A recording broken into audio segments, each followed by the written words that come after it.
नमस्कार, स्वागत है आपका। मैं हूं आपके साथ विपिन कुमार शर्मा। और आज जो मुद्दा हम डिस्कस करने वाले हैं वो करंट अफेयर्स का एक बहुत ही पॉपुलर टॉपिक है।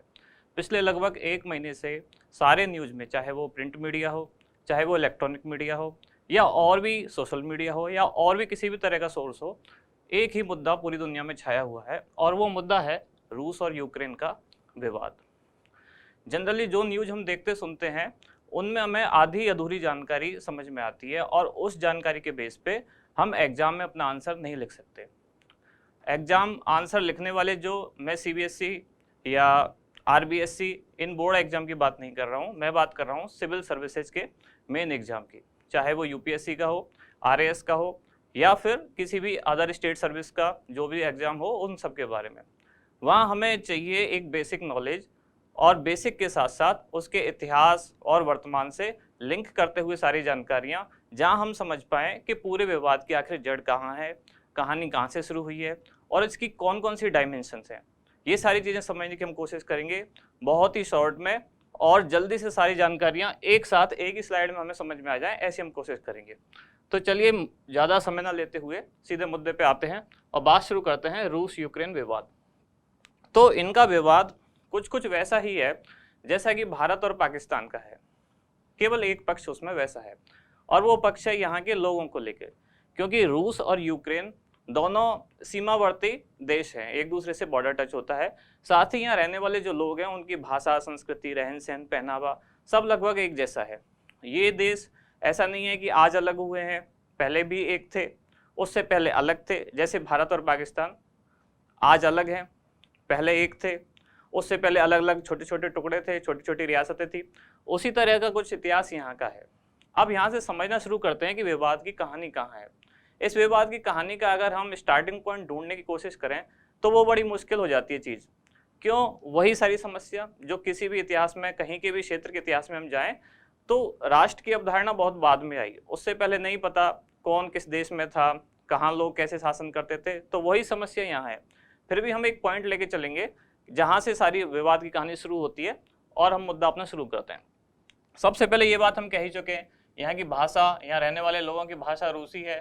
दो तरह के यहाँ समुदाय हैं, दो जनजातियाँ हैं, एक है स्लाव और दूसरी है तातार। तातार जो क्रीमिया और उसके आसपास के क्षेत्र में रहते हैं, स्लाव जो मुख्यतः रूस और उसके आसपास के क्षेत्र में रहते हैं। अब हम जो कहानी शुरू करते हैं अपनी, उसमें हम एक बेस ईयर लेते हैं, वो है 1654। पूरे विवाद की कहानी यहाँ से शुरू होती है। ये वो साल था जब यूक्रेन रूसी जार साम्राज्य का हिस्सा बना। ये अपना एक पॉइंट हुआ, एक बेस पॉइंट हुआ जहाँ से स्टोरी शुरू होती है। बाद में हम देखेंगे कि इसका क्या महत्व है, आगे जाके हमें समझ में आएगा। इसके बाद हम सीधे आते हैं वर्ल्ड वॉर पे। जब वर्ल्ड वॉर सेकेंड चला था तो 1941 में क्रीमिया पर जर्मनी ने कर लिया था कब्जा। अब ये क्रीमिया कहाँ है, एक बार इसको हम समझ लेते हैं, इसकी ज्योग्राफी देख लेते हैं। तो जैसा आप देख पा रहे हैं मैप में, ये पूरा है रसिया, जो ऑरेंज कलर में आप देख रहे हो, और इधर ये है यूक्रेन, ये पर्पल, लाइट पर्पल जो आप देख पा रहे हैं, ये है यूक्रेन। और इसी यूक्रेन का ये छोटा सा हिस्सा जो ब्लैक सी में है, ये है क्रीमिया। इधर हम इस मैप में देखते हैं, यहाँ जूम किया हुआ है, ये इधर हम देख पाए कि ये है यूक्रेन, और इसमें ही एक प्रायद्वीप है जो क्रीमिया। अब यहाँ देखते हैं तो आप देख पा रहे हैं ये यूक्रेन है और इसका एक प्रायद्वीप है, ये है क्रीमिया, ये ब्लैक सी है। इस क्रीमिया पर कब्जा कर लिया जर्मनी ने 1941 में। वापस आते हैं अपनी, 1941 में जर्मनी का यहाँ अधिकार हो गया, और 1944 में, मतलब लगभग 3 साल ये जर्मनी के पास रहा, और 1944 में यूएसएसआर ने इस पर वापस अधिकार कर लिया। यूएसएसआर का वापस अधिकार तो हो गया, लेकिन यहाँ से एक गेम चेंज हुआ। और वो गेम चेंज क्या हुआ कि सत्ता में थे स्टालिन, और स्टालिन बहुत ही तानाशाह प्रवृत्ति के आदमी थे। उनकी नाराजगी हो गई उन लोगों से जो क्रीमिया पर रहते थे, जो यहाँ का स्थानीय समुदाय था। मतलब कौन? ये तातार। स्टालिन को लगा कि जर्मनी का यहाँ पर अधिकार करना इतना आसान नहीं था तब तक, जब तक कि इन तातारों ने जर्मनी की मदद ना की हो। मतलब स्टालिन को लगा कि ये लोग, इन लोगों ने यूएसएसआर के साथ गद्दारी की है, तो स्टालिन इनको सजा देना चाहते थे। इनके लिए स्टालिन के मन में नाराजगी थी और उन्होंने इनको कर दिया निर्वासित, मतलब यहाँ से बाहर निकाल दिया, देश निकाला जिसे कहते हैं। और इनको निकाल के भेज दिया साइबेरिया में। साइबेरिया के साथ साथ मध्य एशिया में। साइबेरिया कहाँ है आप देख सकते हैं, रूस में। साइबेरिया का क्षेत्र, रूस का उत्तरी क्षेत्र, यहाँ इनके लिए बनाए थे यातना शिविर। और इनके स्थान पर इस डेमोग्राफी को चेंज करने के लिए, क्योंकि स्टालिन को लगता था कि आज नहीं तो कल जब भी ये तातार अगर यहाँ रहेंगे तो ये आज ना तो कल वापस धोखा देंगे, वापस कुछ ऐसा करेंगे जिससे कि यूएसएसआर को नुकसान हो। इसलिए क्या किया स्टालिन ने, उन लोगों को वहाँ की उनकी जड़ें ही खत्म करनी शुरू की, मतलब उनको हटा के, और जो स्लाव थे, जो रूस के लिए वफादार जनजाति थी, उन्होंने क्या किया, तातार को हटा के स्लाव को बसाना शुरू कर दिया। ऐसा बहुत बार बहुत जगह पे होता है जहां हम राजनीतिक कब्जा करना चाहते हैं, बहुत से क्षेत्रों में ऐसा होता है। जैसे हमने इजराइल फिलिस्तीन वाली कहानी में देखा, यहूदियों के लिए भी ऐसा ही हुआ। जैसा कि हम कुछ ऐसा भी समझ सकते हैं, कश्मीर में कश्मीरी पंडितों के साथ भी हम ऐसा कह सकते हैं, अगर डेमोग्राफी चेंज करनी हो तो लोग क्या चाहते हैं, वहाँ के जो मूल निवासी हैं उनको हटा दो और अपनी पसंद के या जो उनके लिए वफादार है उनको वहाँ बसाओ। पूरी दुनिया में ऐसे बहुत जगह एग्जाम्पल हैं। जैसे ईरान का हम एग्जाम्पल देखते हैं तो ईरान का पुराना नाम आप समझते हो, ईरान को बोलते हैं पर्सिया, पारस, फारस जैसे कहते थे। तो आज अगर देखें तो पर्सिया में कोई पर्शियन नहीं है, कहने का मतलब ईरान में पारसी लगभग खत्म हो चुके हैं। उसी तरह के, क्योंकि वो डेमोग्राफिक चेंज का ही परिणाम है। अब पूरा ईरान लगभग शिया समुदाय वहाँ रहता है मुसलमानों का, यही वो डेमोग्राफिक चेंज है जो स्टालिन यहाँ करना चाहते थे। और उन्होंने क्या किया, यहाँ के तातारों को हटाया और स्लाव को बसाया क्रीमिया पर। इसके बाद क्या हुआ, फिर आया एक मोड़ अलग इस पूरी कहानी में कि 1953 में स्टालिन की हो गई मृत्यु। और स्टालिन की मृत्यु के बाद सत्ता में आए ख्रुश्चेव, जो कि स्टालिन के विरोधी थे। जब भी कोई शासन कोई एक ही आदमी के हाथ में हो, पूरी संस्था ना चला के कोई व्यक्ति के हाथ में जब पूरा शासन हो, तो उस व्यक्ति की मृत्यु के साथ ही बहुत कुछ चीजें बदलती हैं। ये पूरी दुनिया में इसके उदाहरण है। वही एक उदाहरण यहाँ है। स्टालिन ही पूरा यूएसएसआर का शासन चला रहे थे, स्टालिन के हाथ में सब कुछ कब्जा था, और स्टालिन की मृत्यु होते ही सारी चीजें बदलनी निश्चित थी। अब स्टालिन की जगह आए ख्रुश्चेव और वो इनके विरोधी थे। इन्होंने क्या किया, ये स्टालिन के हर फैसले को बदलना चाहते थे। ये चाहते थे कि मैं स्टालिन का इतिहास ही मिटा दूं और मैं अपना इतिहास खुद लिखूं, अपना नाम स्टालिन से बड़ा करूं। इसके लिए इन्होंने क्या किया कि क्रीमिया को तोहफे के रूप में दे दिया, किसको, यूक्रेन को। ऐसा क्यों किया इन्होंने और कब किया और कारण क्या था करने का? दरअसल कारण ये था कि ये जो इन्होंने तोहफा दिया ये था 1954 की बात है, और 1954 में ये साल जहाँ से हमने शुरुआत की थी, ये ईयर जो है इसकी ये इंपॉर्टेंस थी। इस ईयर को 1954 में होने वाले थे 300 वर्ष पूरे। मतलब जब यूक्रेन यूएसएसआर का हिस्सा बना था, उस घटना को लेके आज 1954 में इस घटना को 300 साल पूरे होने वाले थे। और जो ख्रुश्चेव थे वो रूस और यूक्रेन की मैत्री को और ज़्यादा अच्छी करने के लिए उन्होंने सोचा कि क्रीमिया को तोहफे के रूप में हम यूक्रेन को दे देते हैं। अब सवाल मन में आता है कि कोई भी देश अपना कोई हिस्सा तोहफे में क्यों देगा, इसके पीछे उसकी क्या मंशा हो सकती है? तो ख्रुश्चेव ये सोचते थे कि क्रीमिया जो है चाहे यूक्रेन के पास रहे चाहे रूस के पास रहे, क्योंकि अल्टीमेटली तो वो सब दोनों मिला के, यूक्रेन, रूस, क्रीमिया सब मिला के यूएसएसआर का हिस्सा था। और यूएसएसआर पे पकड़ थी ख्रुश्चेव की, स्टालिन की या रूस के जो नेता थे उनके। तो ख्रुश्चेव को लगा कि क्रीमिया को देने से यूएसएसआर को नुकसान तो कुछ नहीं होगा, बल्कि यूक्रेन और रूस की एक मित्रता मजबूत हो जाएगी। उनकी ये मंशा थी और उन्होंने क्रीमिया को तोहफे में दे दिया यूक्रेन को। अब इस घटना ने, ये घटना ही आज के युद्ध का एक तरह से कारण है, वो आगे देखेंगे कैसे। ये 300 वर्ष के उपलक्ष्य में इन्होंने दे दिया। अब यहाँ एक घटना, अब इन घटनाक्रम में थोड़ा विराम आता है, मतलब इनकी जो तनातनी थी वो थोड़ी ठहरती है और बीच में चालू हो जाता है अब शीत युद्ध।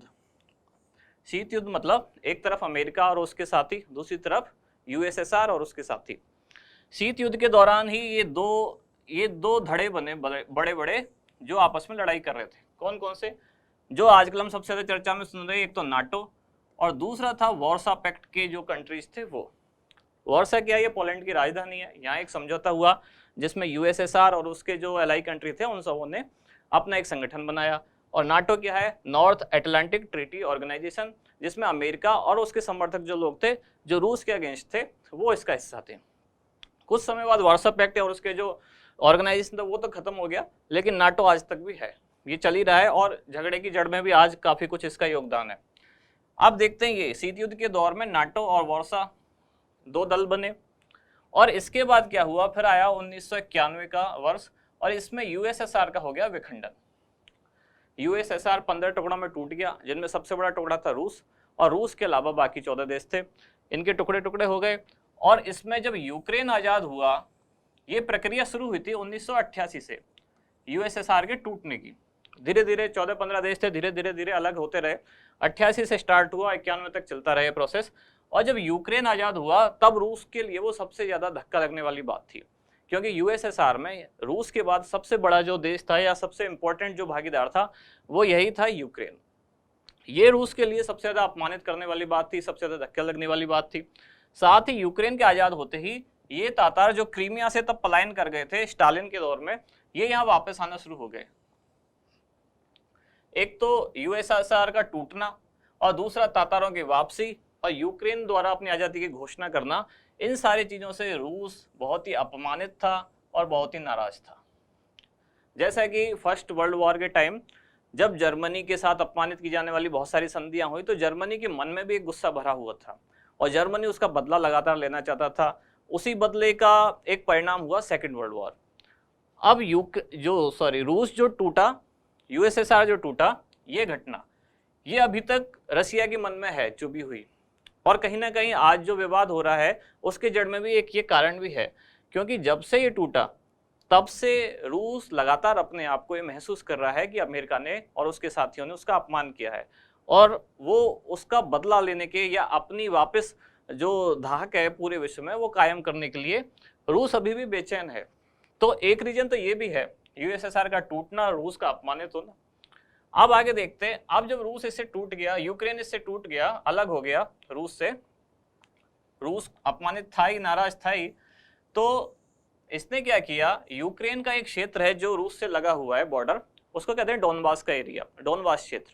उस क्षेत्र में जो रूस समर्थित जो लोग थे उनको रूस ने हथियार देने शुरू कर दिए ताकि यूक्रेन में अलगाववाद बढ़े।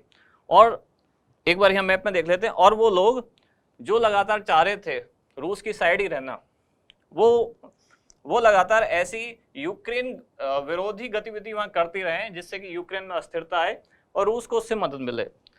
ये वो क्षेत्र है जिसको डोनबास क्षेत्र कहते हैं, डोनबास वाला एरिया। इसमें दो मुख्य प्रांत हैं, लुहांस और डोनेस्क।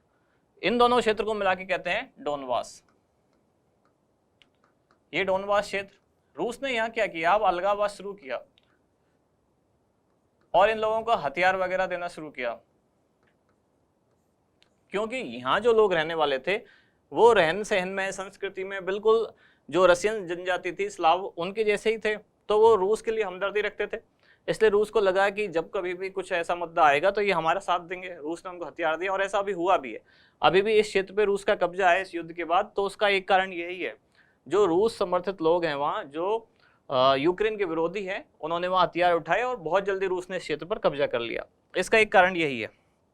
वापस आते हैं, क्या हुआ, डोनबास क्षेत्र वाली बात हुई, डोनबास में रूस ने अलगाववाद शुरू किया, ठीक है। इसके बाद एक बार यहाँ घटनाक्रम में आता है विराम और रूस यूक्रेन की जो बात है एक पॉइंट पे यहीं रुकती है। और अब आता है वर्ष 2008। 2008 में पूरी दुनिया में आती है आर्थिक मंदी, वैश्विक आर्थिक मंदी। और इस आर्थिक मंदी में जिनकी अर्थव्यवस्था अभी बहुत ज़्यादा डेवलप नहीं हुई थी वो देश सबसे ज़्यादा प्रभावित हुए। उनमें यूक्रेन भी ऐसा ही था, क्योंकि यूक्रेन अभी तो अलग हुआ ही था 91 में, इतने में ही आर्थिक मंदी आ गई 2008 में।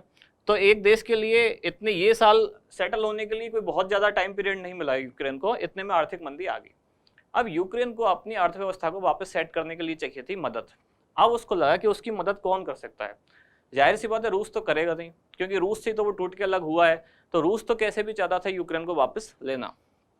तो यूक्रेन ने सोचा कि उसकी मदद कर सकता है या तो अमेरिका और अमेरिका के अलाइज, मतलब यूरोपियन कंट्रीज और यूरोपियन यूनियन। तो उसने यूरोपीय यूनियन की सदस्यता लेने की कोशिशें शुरू की 2008 के बाद में। और ये प्रोसेस शुरू किया कि यूरोपियन यूनियन ने भी बार बार ऐसा कहा, ऐसी कोशिशें दिखाई अपनी कि वो यूक्रेन को यूरोपियन यूनियन की सदस्यता देंगे। इससे क्या हुआ, 2013 के आसपास की बात है ये, जब विक्टर यानुकोविच यूक्रेन के सत्ता में थे। और ये विक्टर यानुकोविच जो थे वो रूस के समर्थक थे। ये यूक्रेन के राष्ट्रपति थे लेकिन ये रूस के समर्थक थे। और रूस हमेशा यूक्रेन में ऐसी ही सरकार चाहता था जो उसकी समर्थक रहे। अगर रूस की विरोधी सरकार वहाँ होगी तो वो रूस के लिए नुकसानदायक हो सकता है। ये रूस के समर्थक थे, यूक्रेन के राष्ट्रपति थे और अमेरिका और नाटो के विरोधी थे। इन्होंने क्या की, घोषणा कर दी 2013 के आसपास ही कि यूरोपियन यूनियन का सदस्य यूक्रेन नहीं बनेगा। जबकि यूरोपियन यूनियन का सदस्य बनना चाहता था पूरा यूक्रेन। यूक्रेन की जो आम जनता थी और वहाँ की जो पॉलिटिकल पार्टीज थी, विपक्ष था, वो सब चाहते थे कि यूक्रेन यूरोपियन यूनियन का सदस्य बने, लेकिन ऐसा हो नहीं पाया। विक्टर यानुकोविच ने ये मना कर दिया। उसके बाद क्या हुआ, यूक्रेन में हुआ विद्रोह, और विद्रोह हुआ तो विक्टर यानुकोविच यहाँ से भाग के पहुंचे रूस में। रूस ने इनको शरण दी। इससे क्या हुआ, यहाँ बदल गई सत्ता, यूक्रेन में सत्ता परिवर्तित हो गई और पहले जो रूस समर्थित सरकार थी अब वो हट गई और उसके विपक्ष की पार्टी सत्ता में आई जो कि रूस की विरोधी थी। अब ये रूस के लिए और ज़्यादा धक्का लगने वाली बात थी। रूस लगातार पहले से ही यूक्रेन से नाराज था। साथ ही उसको एक और पॉइंट मिल गया कि उसका जो समर्थक वहाँ का राष्ट्रपति था वो सत्ता से हट चुका था और उसके विरोधी वहाँ सत्ता में आ गए। अब रूस को कोई और उपाय ना दिखा तो रूस ने 2014 में हमला कर दिया क्रीमिया पर। वही क्रीमिया जो हमने अभी देखा मैप में, क्रीमिया पर हमला कर लिया और क्रीमिया पर कब्जा कर लिया रूस ने। यही वो अलगाववाद वाले क्षेत्र जो रूस के अब काम आए, कौन से, लुहांस्क और डोनेट्स्क, जिसमें वो लगातार यहाँ इनको हथियार वगैरह इन सबसे मदद दे रहा था। तो जब उसने क्रीमिया पर कब्जा किया तो इन क्षेत्र के जो लोगों ने, जो यहाँ के अलगाववादी थे, इन्होंने रूस की मदद की और रूस ने बहुत जल्दी क्रीमिया पर कब्जा कर लिया। क्रीमिया पर कब्जा करने के बाद रूस ने यहाँ एक जनमत संग्रह भी करवाया, अपनी बात को या अपने जो कब्जे को एक तरह से लोकतांत्रिक रूप देने के लिए उसने यह जनमत संग्रह करवाया और जनमत संग्रह रूस के पक्ष में आया। ज़्यादातर लोगों ने ये वोटिंग की कि वो रूस में रहना चाहते हैं। अब आप सोचेंगे ऐसा क्यों हुआ? ऐसा हुआ स्टालिन के कारण, क्योंकि स्टालिन ने 1953 से मरने से पहले ये सब किया था। क्या कि यहाँ डेमोग्राफिक चेंज स्टालिन ने कर दिया था, और वो चेंज क्या था कि रूस के जो विरोधी थे तातार, उनको यहाँ से हटा दिया और रूस के जो समर्थक थे स्लाव, उनको क्रीमिया के क्षेत्र में बसा दिया। यही वो कारण था कि जब क्रीमिया में जनमत संग्रह हुआ तो वहाँ के लोगों ने रूस के समर्थन में अपना वोट दिया। कुछ ऐसा ही जैसा हम कश्मीर में भी देखते हैं। कश्मीर पर कब्जा, पाकिस्तान ने आधा कश्मीर पर कब्जा किया। अब डेमोग्राफी वहाँ की ऐसी हो गई कि ऐसे लोग बहुसंख्यक हो सकते हैं जो पाकिस्तान को समर्थन देते हों। इसीलिए वहाँ जनमत संग्रह कराने के लिए भारत ने भी ये कंडीशन रखी, जो यूनाइटेड नेशन में थी कि पहले पाकिस्तान अपनी सेना को वापस ले, वहाँ से पूरा एरिया खाली करे, फिर जनमत संग्रह कराया जाए। क्योंकि भारत को भी एक खतरा है कि वहाँ डेमोग्राफिक चेंज हो चुका है और हो सकता है उसमें अगर अब वोटिंग कराई जाए तो नतीजा ऐसा है जो भारत के पक्ष में ना आए, जबकि हिस्सा वो भारत का है। सेम वही कुछ चीज़ें ऐसी यहाँ हुई कि क्योंकि यहाँ भी लोग वहाँ से वो हट चुके थे, दूसरे आ चुके थे, डेमोग्राफिक चेंज हो चुका था। तो क्रीमिया पर जब कब्जा किया रूस ने तो जाहिर सी बात है जनमत संग्रह में परिणाम आया रूस के पक्ष में, क्योंकि यहाँ स्लाव बस चुके थे, तातार हट चुके थे। अब इसके बाद फिर घटना में थोड़ा सा आता है विराम, कुछ सालों तक, मतलब ऐसी सक्रिय घटनाओं में विराम आता है। अब आर्थिक युद्ध होना चालू होता है। रूस ने देखा कि बहुत कुछ किया, ऐसे इतने सारे घटनाक्रम हुआ। इसके बाद अब रूस यूक्रेन को सबक सिखाना चाहता था, क्योंकि पहले तो रूस को ये भरोसा ही नहीं था कि यूक्रेन कभी अलग होगा, लेकिन ऐसा हुआ। अब रूस चाहता था कि यूक्रेन को कुछ इसके परिणाम भुगतने पड़े। अब चूंकि रूस जो है वो नेचुरल गैस, प्राकृतिक गैस, नेचुरल गैस का ये सबसे बड़ा उत्पादक है और सप्लायर है, और पूरे यूरोप में रूस की गैस जो जाती है उसका लगभग 40% हिस्सा है, जो यूरोप के उपभोग होता है उसका लगभग 40% हिस्सा रूस से जाता है। अब रूस इस चीज का उपयोग कर सकता था कूटनीतिक रूप से, और वही रूस ने किया। रूस ने क्या किया, एक बार मैप में समझते हैं। ये जो क्षेत्र था रूस का, यूक्रेन से लगा हुआ ये क्षेत्र, तो रूस की जो पाइपलाइन है, गैस पाइपलाइन, तेल पाइपलाइन, वो सप्लाई यहां से जाती थी रूस और यूक्रेन से होते हुए। इस पाइपलाइन को अपने देश के अंदर होके जाने के बदले में यूक्रेन, पोलैंड और बाकी जो यूरोपियन देश हैं, ये ट्रांजिट फी एक लेते थे, एक मनी लेते थे, पैसा लेते थे, चार्ज लेते थे कि तुम्हारा पाइप हमारे यहाँ से गुजरेगा तो उसके बदले में हमें पैसे चाहिए। और ये पैसे इतने थे कि यूक्रेन का जो वार्षिक बजट है उसका लगभग 4% इसी से आता था, जितना रसिया इसका ट्रांजिट फी देता था। रसिया को लगा एक तो यूक्रेन से वो ये जो मनी है ये छीन ले वापस, कहने का मतलब उसके बजट पे प्रभाव डाले, साथ ही यूक्रेन किसी भी तरह से रूस को ब्लैकमेल ना कर पाए। तो रूस ने एक अल्टरनेट खोजा, एक दूसरा रूट खोजा, और वो रूट था ये जो बाल्टिक सी है यहाँ से होते हुए रूस ने एक दूसरी पाइपलाइन यहाँ से बिछाने शुरू की। इस मैप में हम देखते हैं ये बाल्टिक सागर है, यहाँ से होते हुए और ये सीधा जर्मनी, यहाँ जर्मनी पहुंच गई पाइपलाइन दूसरी। इस पाइपलाइन को कहा गया नॉर्ड स्ट्रीम 2। ये पाइपलाइन बन के तैयार है पर अभी इसमें सप्लाई शुरू नहीं हुई है, इतने में युद्ध हो गया। ये नॉर्ड स्ट्रीम 2 जो पाइपलाइन है, ये इस झगड़े का अभी जो करंट झगड़ा हुआ है इसका सबसे बड़ा कारण यही है। क्यों? क्योंकि यूक्रेन, पोलैंड और साथ ही जो अमेरिकन कंट्री, अमेरिका जो है, उन सबको इससे समस्या होने लगी। अमेरिका को समस्या क्यों हुई वो भी डिस्कस करेंगे। पहले इन दोनों को देखते हैं, यूक्रेन और पोलैंड को, क्योंकि इनको सीधे सीधे जो मिलने वाली ट्रांजिट फी थी, ट्रांजिट मनी थी, वो अब बंद हो गई। तो इनके बजट का एक बहुत भारी नुकसान होने लग गया। साथ ही अब इन पे कुछ ब्लैकमेल करने को कुछ नहीं बचा। अभी रूस को कुछ नहीं कह सकते क्योंकि इनका अब कुछ लेना देना नहीं बचा। अब देखते हैं कि इससे अमेरिका को क्या प्रॉब्लम हुई। अमेरिका की असल में प्रॉब्लम ये है क्योंकि जो चीजें रूस बेचता है यूरोप को, वही चीजें अमेरिका भी बेचता है यूरोप को। मतलब नेचुरल गैस, ऑयल, ये सब अमेरिका भी इसका सप्लायर है और रूस का भी रूस भी इसका सप्लायर है।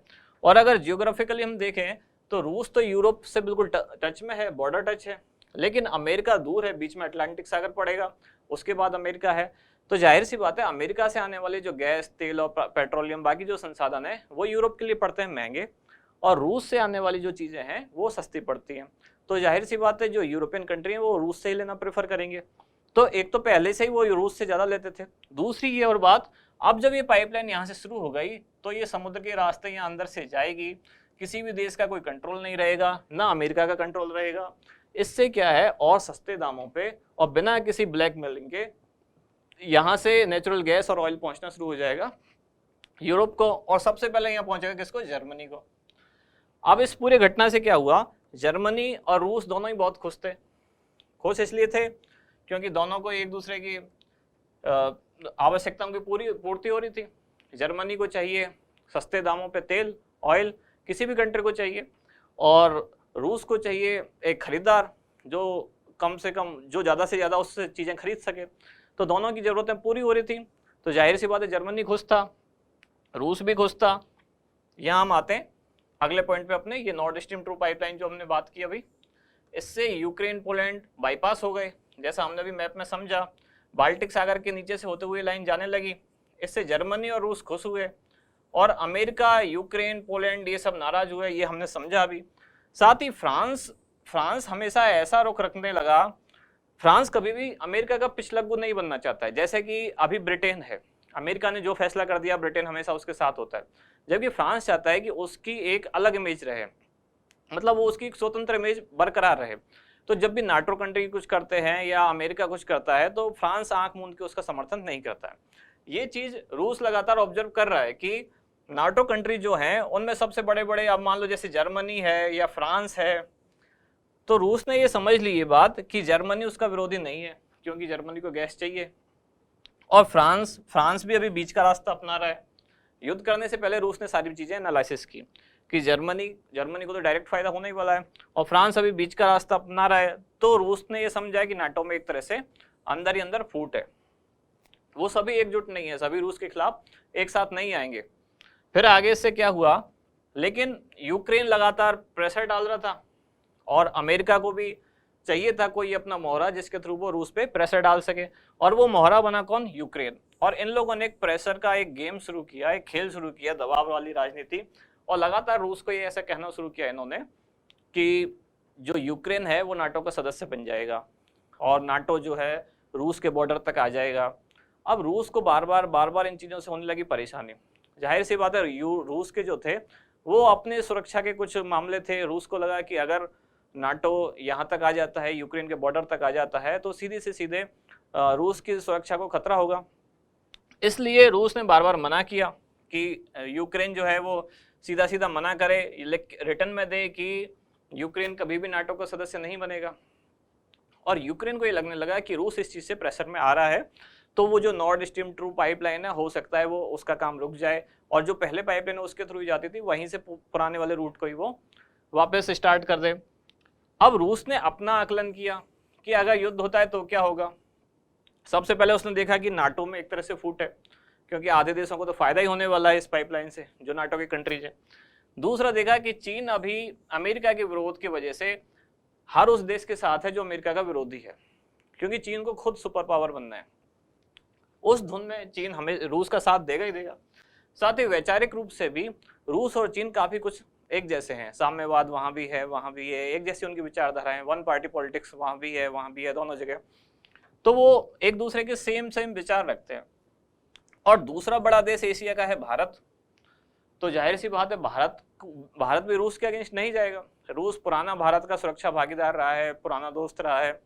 खैर अंतरराष्ट्रीय पॉलिटिक्स में दोस्त कहना या दुश्मन कहना कभी भी सही नहीं होता, केवल अपने फायदे के लिए सब साथ या एक दूसरे के विरोध में होते हैं। तो रूस भारत का पुराना साथी रहा है, चाहे उसमें भारत का फायदा रहा हो या रूस का फायदा रहा हो या दोनों की म्यूचुअल अंडरस्टैंडिंग रही हो, लेकिन साथ रहे हैं। अब रूस ने एनालिसिस किया कि एशिया में चीन उसके साथ है, भारत उसके खिलाफ नहीं है, साथ हो या ना लेकिन खिलाफ नहीं है। अब यूरोप की एक अपनी मजबूरी है, क्योंकि यूरोप की जो प्राकृतिक संसाधन है वो आते हैं रूस से।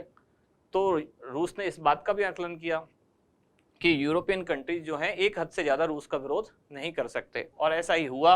और इन सारी चीजों को आकलन करते हुए देखते हुए आखिर वो टाइम आया, ये जो डेट थी 24 फरवरी 2022, जब रूस ने हमला कर दिया यूक्रेन पे, और कहानी शुरू हो गई रूस यूक्रेन विवाद की। ये वो पूरा घटनाक्रम है जो हमने इतिहास से लेके वर्तमान तक कनेक्ट करने की कोशिश की है क्रोनोलॉजी के साथ। उम्मीद करते हैं आपको अच्छे से समझ में आया होगा। इसी तरह के किसी और मुद्दे के साथ मिलते हैं फिर अगले वीडियो में। Thank you.